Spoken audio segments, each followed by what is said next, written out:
નમસ્કાર। આપણે સૌ જાણીએ છીએ કે 1 મે ગુજરાતની સ્થાપના દિવસ અને 1 મે ગુજરાતની સ્થાપના દિવસે ગુજરાત આમ આદમી પાર્ટી દ્વારા ઉપવાસ માટે સાત્વિકતા માટે એક આયોજન કરવામાં આવ્યું છે। ગુજરાત આમ આદમી પાર્ટીનો દરેક સિપાહી, દરેક હોદ્દેદાર, દરેક આમ આદમી પાર્ટીમાં બિલીવ કરનાર વ્યક્તિ 1 મે ગુજરાત સ્થાપના દિવસે ઉપવાસ કરશે। પ્રશ્ન એ છે કે ઉપવાસ શા માટે? શાસ્ત્રીય રીતે શુદ્ધિકરણ અને ઉપવાસને સીધો સંબંધ છે। લોકશાહી માટે પણ આઝાદીથી આજ લઈને ઉપવાસ સાથે સીધો સંબંધ છે।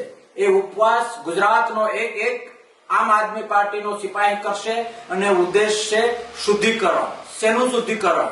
ગુજરાત ભાજપ દ્વારા ખેડૂતો ઉપર, વિદ્યાર્થીઓ ઉપર, વેપારીઓ ઉપર, મધ્યમ વર્ગ ઉપર, નાના વર્ગ ઉપર 10 દિશાઓમાંથી ખૂબ વ્રજઘા મારીને જે ત્રાહિમામ વર્તાવવામાં આવ્યો છે એ લોકોને, એ નિર્ણયકારોને સદબુદ્ધિ આપે, ગુજરાતનું ભલું થાય, ગુજરાતનું સાત્વિક વલણ તેજ થાય, એક ગુજરાતી ખૂબ સારી રીતે અને સુખાકારી તરફ પ્રયાણ કરે, સાત્વિકતા તરફ પ્રયાણ કરે અને વર્તમાન ભાજપ સરકારને સદબુદ્ધિ આવે કે ગુજરાતના મતથી તમે ત્યાં બેઠા છો તો ગુજરાતના લોકોનું ભલું કરવું એ તમારો ધર્મ છે।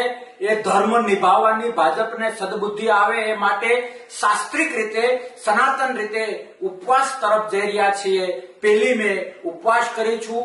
ઉપવાસ વ્યક્તિગત પણ હશે, ઉપવાસ ગ્રુપમાં પણ હશે, નાના ગામડાઓથી લઈને નાના મથકો અને શહેરોમાં પણ હશે।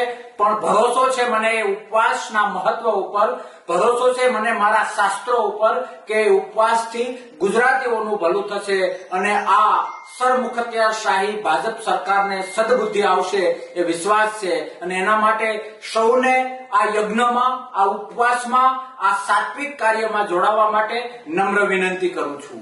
જય હિન્દ। મિત્રો, આવા જ વિડીયો અને શોર્ટ્સ જોવા માટે આજે જ અમારી ન્યૂઝ રૂમ યુટ્યુબ ચેનલને સબસ્ક્રાઇબ કરો।